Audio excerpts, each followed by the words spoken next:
यहाँ उसके कलीग्स एक एक करके उनकी गर्लफ्रेंड के किस्से सुनाने लगते हैं। ब्लैक आदमी बताता है, मेरे पास एक ऐसी गर्लफ्रेंड है जिसको मैंने आज तक कभी खड़ा नहीं देखा। वो हमेशा बिस्तर पर पड़ी रहती है टांगे खोलकर कि कोई भी आओ कभी भी आओ और उसको रपट दो। फिर ये बोकी लवर बताता है कि उसने एक औरत के साथ कबड्डी खेली थी जिसकी बूबी का साइज बहुत बड़ा था और माँ कसम मजे आ गए थे उसकी बूबी पीने में। फिर चिट्टी मानव बताता है, मैं और मेरी गर्लफ्रेंड जब लिपट लिपट कर किया करते थे तब ऐसा लगता था कि हम दो जिस्म एक जान हैं। हमारी आत्मा एक दूसरे में घुस जाती थी और हम दोनों एक हो जाते थे। जिस पर ब्लैक आदमी कहता है, भी इनके लैंड भीसड़ी के तू हमेशा दो जिसमें एक जान और आत्मा वाली बातें करके सारे मूड की माँ बहन एक कर देता है। तू साले क्या तांत्रिक वांत्रिक था क्या? पहले 2 साल हो गए तेरे ब्रेकअप को और तू अभी भी वहीं अटका हुआ है। और चुटलिंग से कहता है, भाई तू अपनी कोई कहानी सुना जिससे चिट्टी मानव का गम दूर हो जाए। अब चुटलिंग जो वर्जिन था उन्हें झूठी झूठी कहानी सुनाने लगता है। कहता है, मेरा एक लड़की के साथ चक्कर था और वो हमेशा मेरा घोड़ा लेने के लिए बेताब रहती थी और हमेशा गंदी गंदी बातें करती थी। कहती थी, मोहे रंग लगा दे रे, मोहे रंग लगा दे रे, मैं तो तेरी जोगनिया, मुझे चोग लगा दे रे।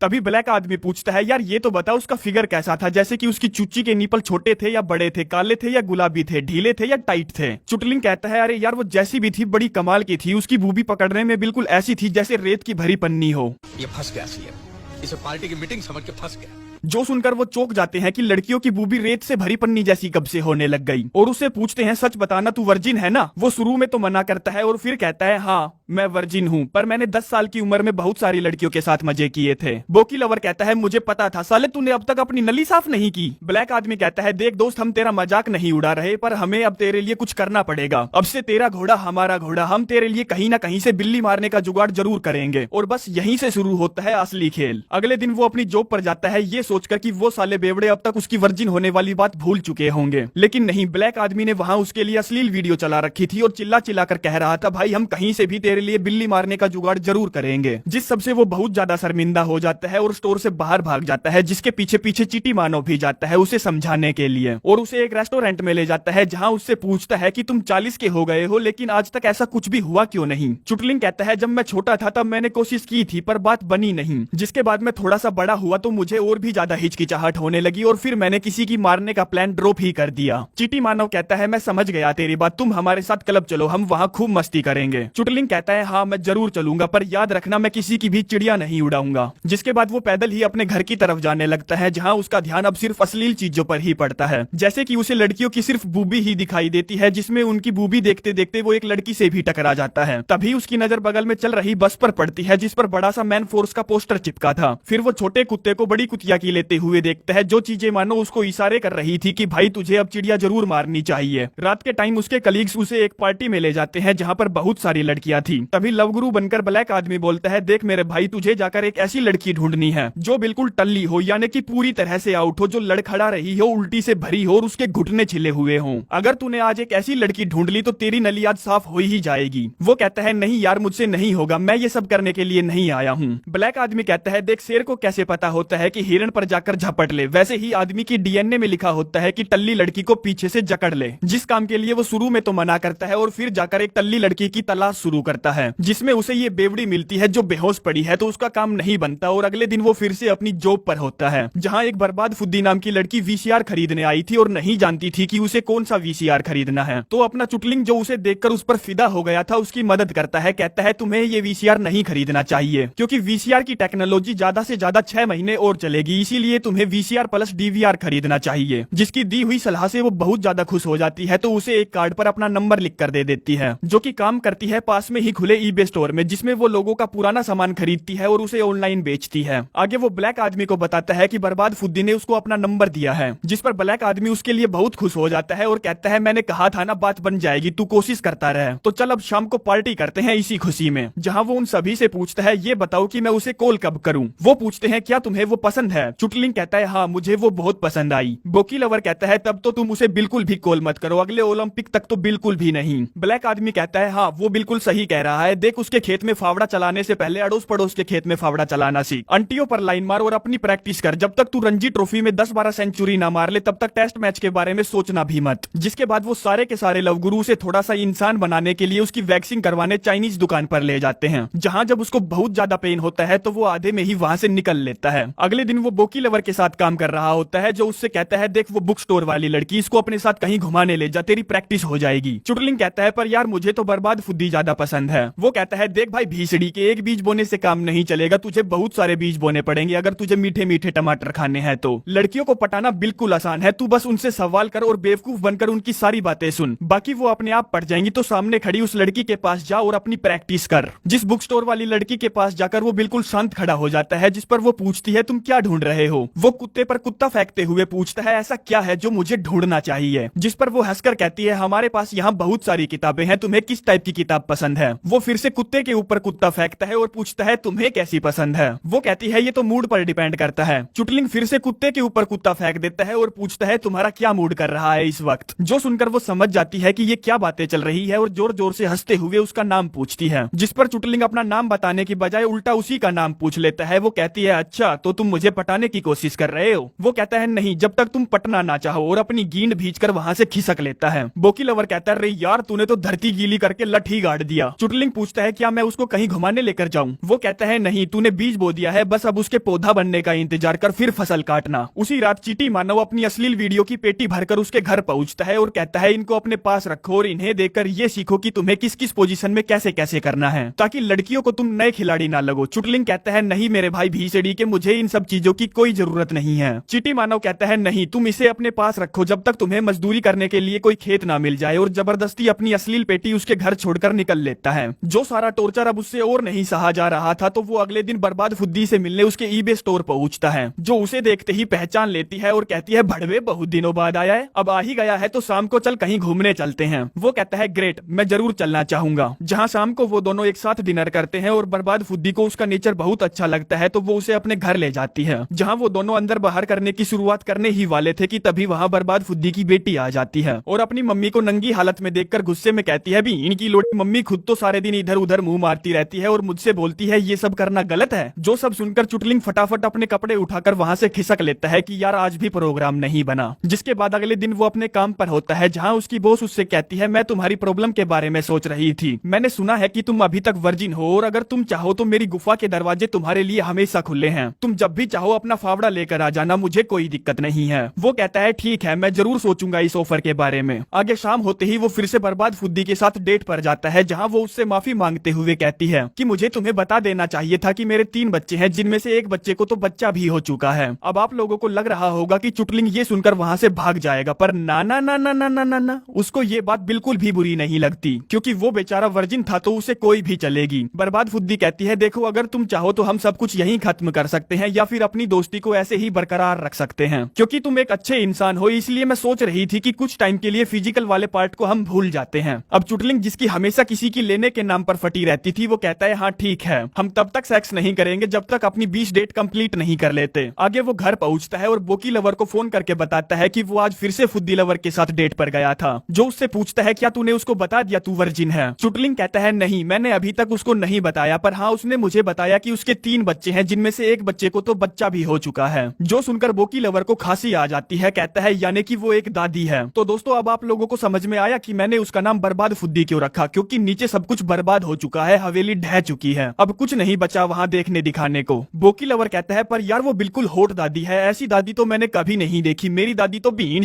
गेहूं की बोरी जैसी दिखती थी, तू उस दादी को जाने मत देना, लपेट देना चरमराते पलंग पर बिस्तर में लेकर घुस जाना, बस पहले उसकी बंजर भूमि को थोड़ा सा पानी देना, फिर तंबू गाड़ देना और ऐसे चढ़ जाना कि उस दादी को अपने जवानी के दिन याद आ जाए, तो डालना उसकी पुरानी हवेली को। जिसके बाद वो धीरे धीरे करके बर्बाद फुद्दी के साथ रोज डेट पर जाने लगता है और उन दोनों के बीच में नजदीकियां बढ़ने लगती है। और एक दिन वो उसे बताता है कि वो खुद का एक स्टीरियो स्टोर खोलने की सोच रहा है। बर्बाद फुद्दी कहती है ये तो बहुत अच्छा आइडिया है, तो तुमने अब तक खोला क्यों नहीं। वो कहता है मेरे पास इतने पैसे नहीं है ना, इसलिए। बर्बाद फुद्दी कहती है हाँ तुम्हारे पास बहुत सारे पैसे हैं, तुम्हारे घर पर जो तुम्हारे बचपन के टॉयज है ना, वो उनकी ओरिजिनल पैकिंग में है, जिनका मार्केट प्राइस बहुत ज्यादा है, एक एक गुड़िया की कीमत कम से कम 5 से 7 हजार डॉलर है, जिनको बेचकर तुम आराम से 1 या 2 लाख डॉलर कमा लोगे, जिस काम में मैं तुम्हारी मदद करूंगी और तुमसे कमीशन भी नहीं लूंगी। जो आइडिया चुटलिंग को बहुत पसंद आता है, तो वो अपने सारे खिलौनों को बेचने के लिए उठाकर बर्बाद फुद्दी के घर पहुंचता है, जहाँ वो उससे पूछती है तुम जानते हो आज की रात क्या है। वो कहता है नहीं, मुझे ठीक से कुछ याद नहीं। बर्बाद फुद्दी कहती है आज हमारी 20वीं डेट है, मैं तुम्हें पसंद करने लगी हूँ, मुझे तुमसे प्यार हो रहा है, और अपनी चिड़िया मरवाने के लिए उसके ऊपर चढ़ जाती है। लेकिन चुटलिंग अभी भी अपनी वर्जिनिटी लूज करने के लिए रेडी नहीं था। था, तो वो अपने नीचे गिरे हुए खिलौनों को उठाने लगता है। कहता है हमें इनको ध्यान से रखना होगा क्योंकि इनकी ओरिजिनल पैकिंग की वजह से ही इतनी कीमत है। जिस सबसे बर्बाद फुद्दी को गुस्सा आ जाता है, वो कहती है मैं तुम पर मरी जा रही हूँ और तुझे भीसड़ी के इन खिलौनों की पड़ी है। वो कहता है तुम हमेशा सिर्फ सेक्स की बातें ही क्यों करती रहती हो, तुम्हारे पास और कोई काम धंधा नहीं है क्या? बर्बाद फुद्दी पूछती है तुम मेरे साथ सोना क्यों नहीं चाहते? इसलिए कि मेरी 3 बेटियां हैं और मैं कहीं तुम्हारे चेप ना हो जाऊं इसलिए क्या? वो कहता है नहीं, मुझे तुम्हारे दादी होने से कोई फर्क नहीं पड़ता, बल्कि तुम एक होठ दादी हो। जो सुनकर बर्बाद फुद्दी को गुस्सा आ जाता है तो वो उसे अपने घर से भगा देती है कि भाग भी इन्हीं के लंडे, भग बैंड यहाँ से। अब अपने चुटलिंग को भी गुस्सा आ रहा था तो वो सीधा एक शराब खाने पहुंचता है और दबा कर पीता है। तभी वहाँ पर वही बुक स्टोर वाली लड़की आती है जिसके सवालों पर वो बार बार कुत्ते पर कुत्ता फेंके जा रहा था।